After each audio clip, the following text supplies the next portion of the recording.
नमस्ते। जब हम भारत की नदियों की बात करते हैं, तो वो सिर्फ पानी की धाराएं नहीं होती है। असल में वो तो इस देश की जीवन रेखाएं हैं। सोचने वाली बात है, हजारों सालों से इन्हीं नदियों ने हमारे भूगोल, हमारी संस्कृति और हमारे इतिहास को एक शक्ल दी है। लेकिन सवाल ये है कि ये इतना बड़ा, इतना कॉम्प्लेक्स नेटवर्क जो पहाड़ों से शुरू होकर मैदानों से गुजरता हुआ समुंदर तक जाता है, आखिर ये काम कैसे करता है? चलिए आज इसी दिलचस्प पहेली को सुलझाते हैं। अब देखिए, भारत में 70 से भी ज्यादा बड़े नदियां हैं। सचन ये बहुत बड़ा नंबर है। तो इन्हें समझने का सबसे अच्छा तरीका क्या है? इसे ऐसे समझे जैसे हमारे पास एक बहुत बड़ी लाइब्रेरी है और हमें किताबों को सही ढंग से जमाना है। ठीक वैसे ही हमें नदियों को भी सही कैटेगरीज में बांटना होगा और यहीं से ना कहानी और भी इंटरेस्टिंग हो जाती है।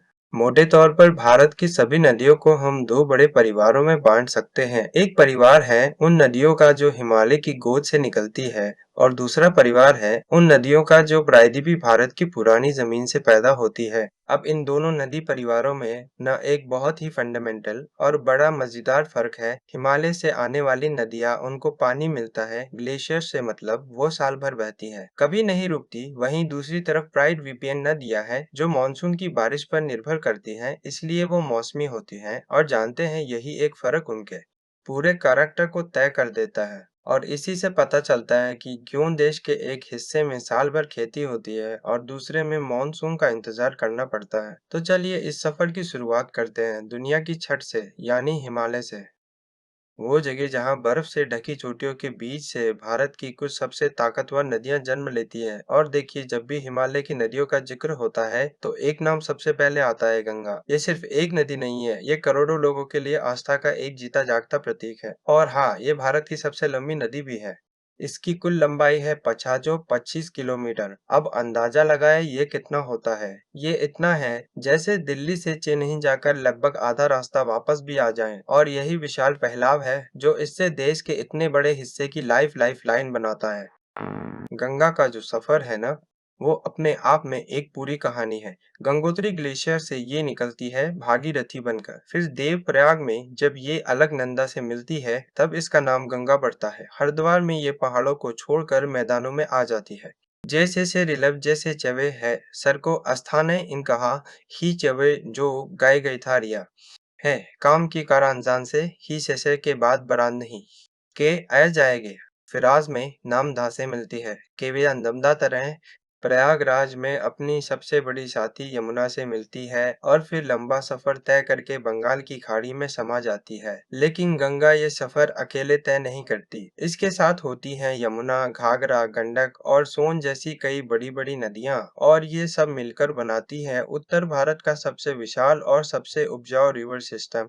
हिमालय से एक और महाशक्ति निकलती है, ब्रह्मपुत्र। ये नदी तिब्बत के पठारों से एक लंबा रहस्यमय सफर तय करती है, फिर अरुणाचल प्रदेश के घने जंगलों से होते हुए भारत में दाखिल होती है और अपने साथ लाए पानी और मिट्टी से पूरे नॉर्थ ईस्ट इंडिया को सींचती है, उसे जीवन देती है। चलिए अब उत्तर के ऊंचे पहाड़ों से उतरते हैं और दक्षिण के पुराने पठारों की तरफ चलते हैं। यहाँ भारत का दूसरा बड़ा रिवर सिस्टम हमारा इंतजार कर रहा है, प्रायद्वीपीय नदियाँ, और इनकी भी एक अलग ही कहानी है। प्रायद्वीप, ये भारत की बात करें तो सबसे बड़ा नाम है गोदावरी का आकार इतना विशाल है और सांस्कृतिक महत्व इतना ज्यादा है कि इसे अक्सर दक्षिण गंगा या वृद्ध गंगा भी कहते हैं।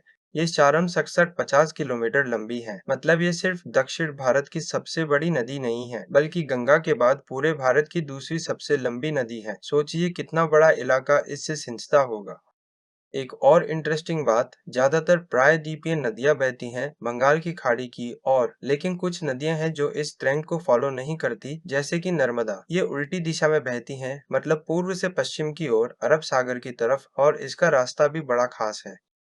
ये विंध्य और सतपुड़ा पहाड़ों के बीच एक गहरी दरार घाटी, मतलब एक रिफ्ट वैली से होकर गुजरती है। यही बात इसे एकदम यूनिक बनाती है। तो गोदावरी और नर्मदा के अलावा भी कृष्णा महानदी, पिछले महीने हमने एक नया मील का पत्थर छुआ, हमारे यूट्यूब चैनल पर 2 अरब व्यूज।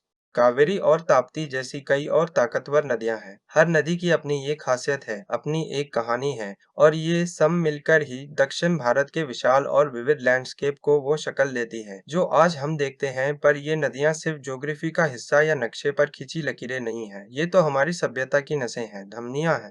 असल में भारत में इंसान के बसने और बसते जाने की पूरी कहानी इन्हीं नदियों ने लिखी है। एक पल को सोचिए, भारत के बड़े-बड़े शहर कहाँ बसे हैं? दिल्ली यमुना के किनारे, वाराणसी गंगा के किनारे, कोलकाता हुगली के किनारे। ये कोई इत्तेफाक नहीं है, सीधी सी बात है, जहाँ नदी है वहीं जिंदगी है, वहीं सभ्यता है। भारत के पहले प्रधानमंत्री जवाहरलाल नेहरू ने कहा था, और उनकी ये शब्द गंगा और भारत के लोगों के बीच जो गहरा इमोशनल कनेक्शन है, उसे बहुत खूबसूरती से बयां करते हैं। ये सिर्फ एक नदी नहीं है, ये तो भारत की कलेक्टिव कॉन्शियसनेस का, हमारी सामूहिक चेतना का हिस्सा है। तो कुल मिलाकर बात यही है, ये नदियां सच में भारत की लाइफ लाइन है। पीने के पानी से लेकर खेतों में सिंचाई तक, ट्रांसपोर्ट से लेकर लोगों की रोज रोटी तक, करोड़ों लोगों की जिंदगी इन्हीं पर टिकी हुई है। लेकिन आज इन जीवन रेखाओं पर एक बहुत बड़ा खतरा मंडरा रहा है। फैक्ट्रियों से निकलता कचरा, शहरों की गंदगी, इन सब ने मिलकर गंगा और यमुना जैसी पवित्र नदियों को दुनिया की सबसे प्रदूषित नदियों की लिस्ट में लाकर खड़ा कर दिया है। और ये एक बहुत कड़वा सच है। और यहीं पर आकर ये पूरी बातचीत हमें एक बहुत ज़रूरी सवाल के सामने खड़ा कर देती है। इन नदियाँ हमें ज़िंदगी देती है, पर क्या हम इनके जीवन की रक्षा कर रहे हैं? ये एक ऐसा सवाल है जिस पर हम सबको सोचने की ज़रूरत है।